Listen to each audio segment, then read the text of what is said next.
Opa, tudo bem? Vamos estar resolvendo aqui um exercício de resistência dos materiais, tá? O primeiro exercício de flambagem. Recado rapidinho aqui, sou o professor Leonardo, tá? Aqui do meu telefone de contato. Para quem quiser entrar em contato é pelo WhatsApp ou Telegram, tá? A gente está fazendo, ajudando em provas ao vivo, resolvendo lista de exercícios, resolvendo trabalhos também que vocês tenham que entregar e aulas particulares online para quem quiser tirar dúvidas, tá?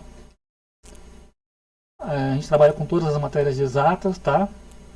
Lembrando que tem que marcar com antecedência, principalmente a prova, tá? Porque tem muita prova que acontece ao mesmo tempo, então tem que deixar o horário reservado para você, tá? Com antecedência.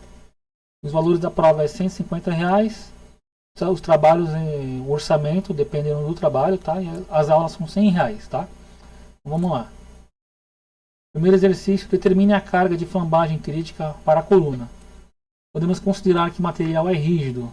Então, se o material é rígido aqui, ó, essa coluna aqui, ela não sofre deflexão, ela não sofre uma curvatura, ela não muda de comprimento, ela não sofre um encurtamento, né?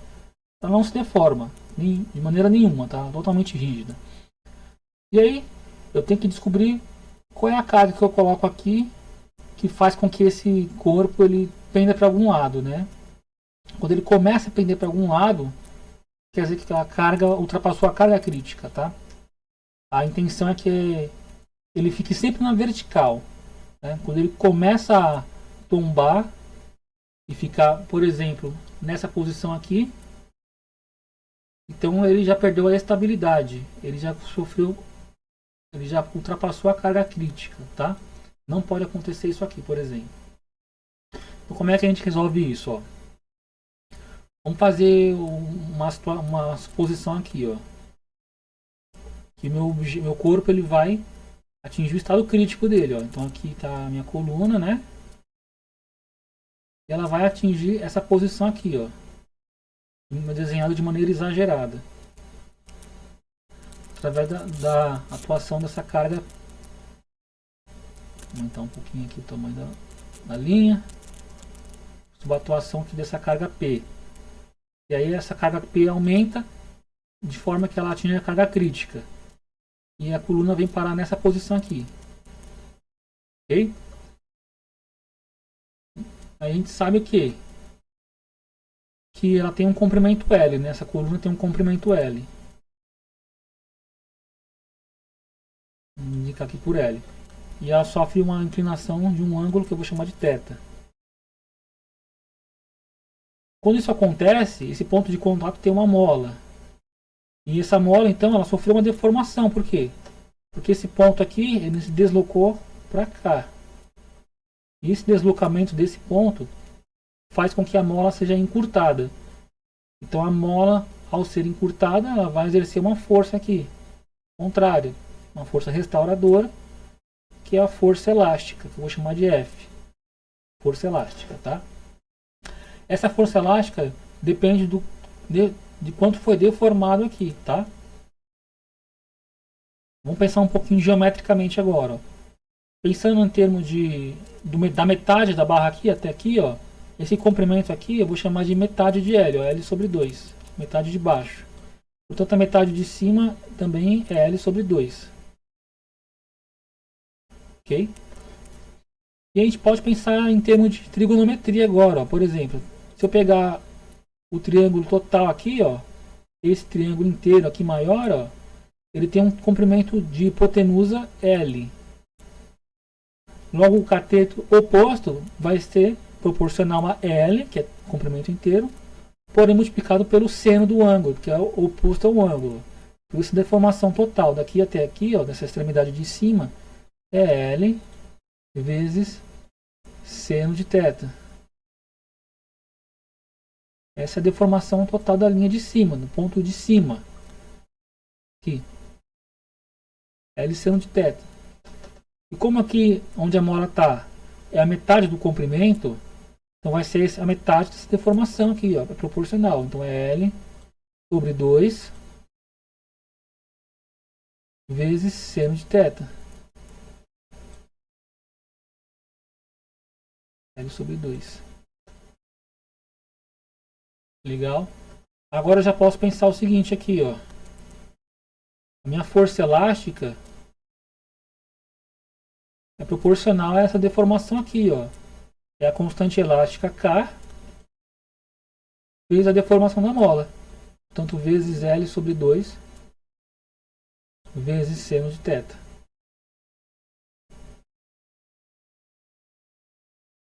Ok? Agora o que eu tenho que fazer é prestar, entender que a minha coluna que está inclinada aqui, ó, ela vai estar em equilíbrio, ela não está se mexendo.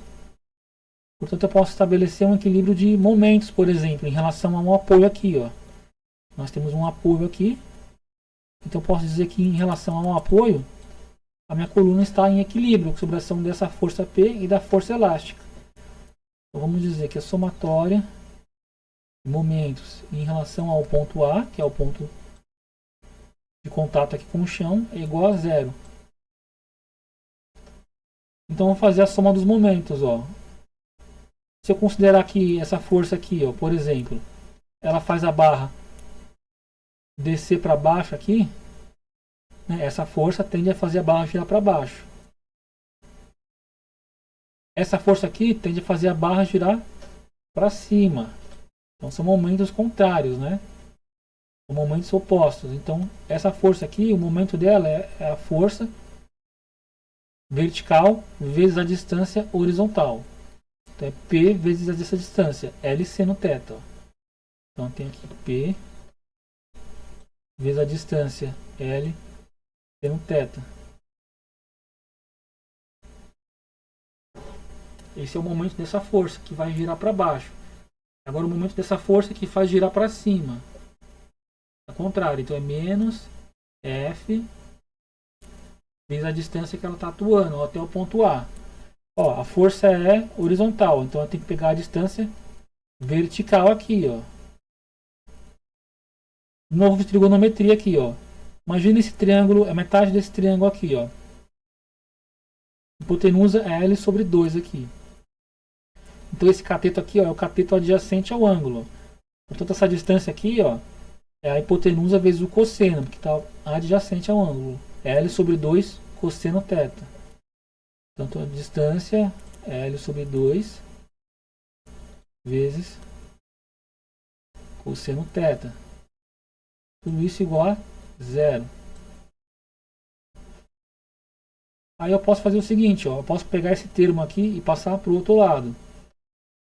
Eu vou ter P vezes L vezes seno θ igual a F vezes L sobre 2 vezes cosseno θ.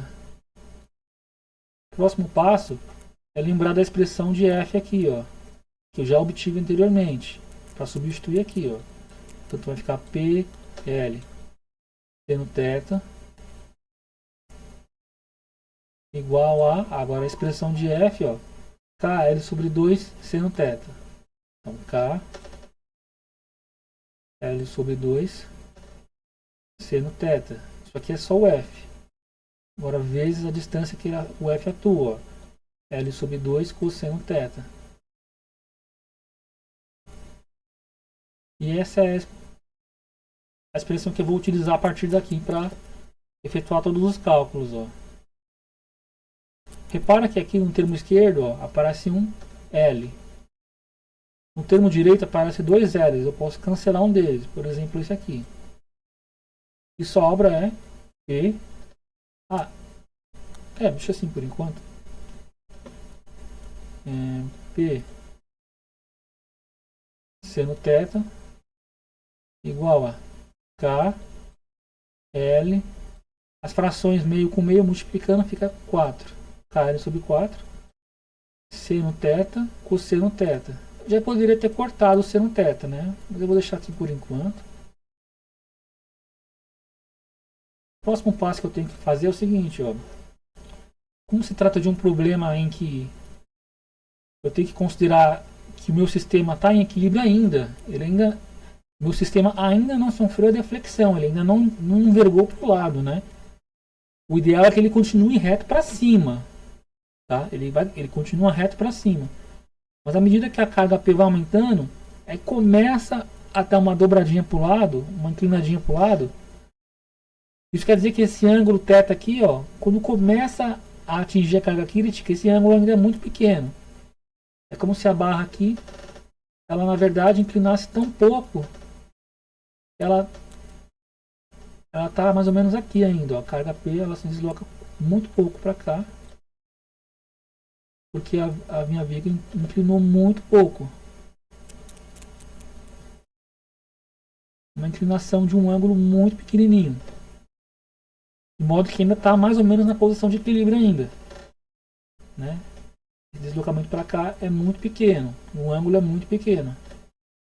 Qual é a conclusão que eu tiro disso? Que para ângulo pequeno, ó, quando um ângulo é aproximadamente zero,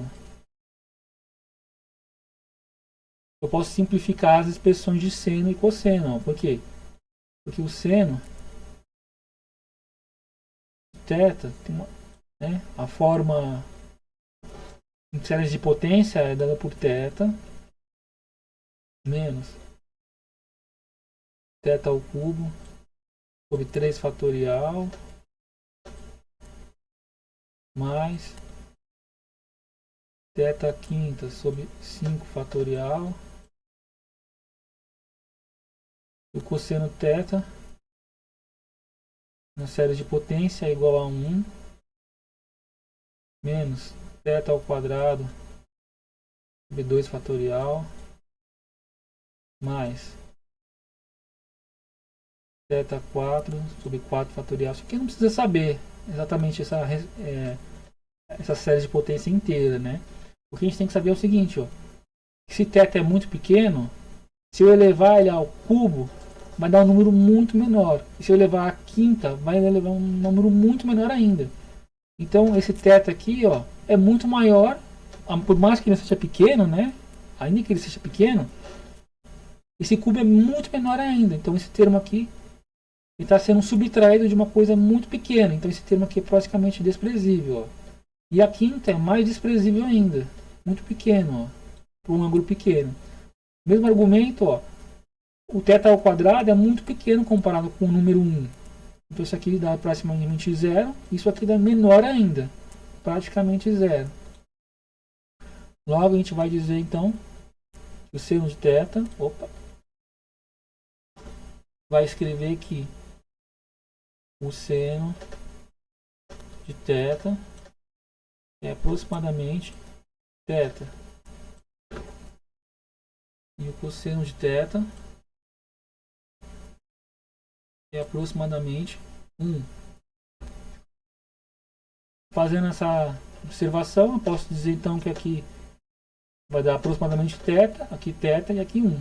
Portanto, P vezes θ é igual a KL sobre 4 vezes θ, que é o seno, vezes 1, que é o cosseno.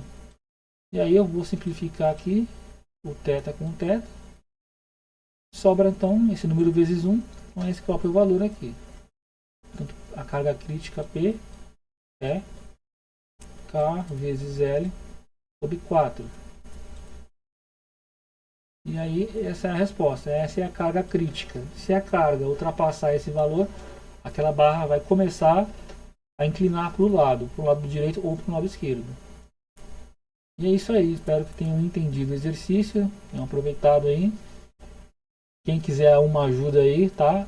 Resolução de prova, lista, trabalho, ou quiser uma aula particular, os valores estão aqui, só entrar em contato. A gente trabalha com todas as matérias de exatas, tá? Então, agradeço aí a atenção, vou ficando aqui. Muito obrigado aí.